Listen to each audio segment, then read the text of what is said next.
ណែបងប្អូននេះយើងមកចាញ់លេខពីវិធីសាស្ត្រក្នុងការបង្កើតចំនួនកូនមន់បាទឆាប់បានច្រើនហើយបងប្អូនហើយជាលក្ខណៈមួយថាចាំមន់បាទបែបដោយមិនចាំបាច់មានមេទេមានមេដែរតែយើងអត់ឲ្យក្រាប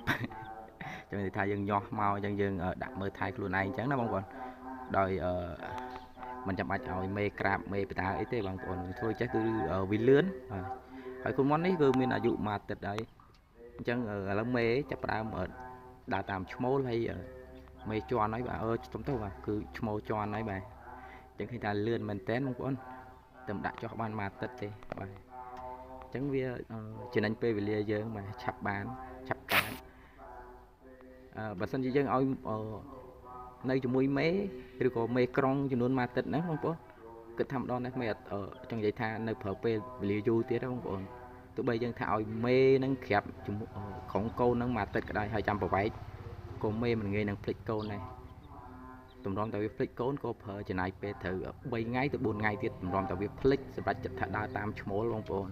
ប៉ុន្តែបើសិនជាយើងធ្វើវិធីសាស្ត្របាទនៅពេលដែលវាញាស់មក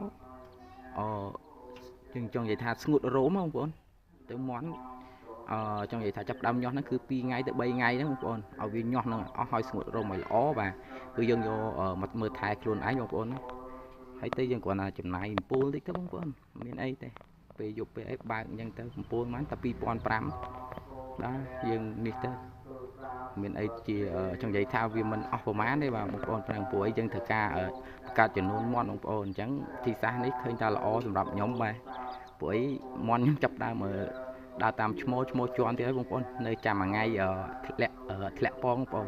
ហើយមិនយូរទេប្រហែលជា2 3ថ្ងៃទៀតខែអាចនឹងធ្លាក់ពងមកទៀតហើយបាទហើយបងប្អូនសម្រាប់វីដេអូគឺមានតែប៉ុណ្្នឹងទេបាទ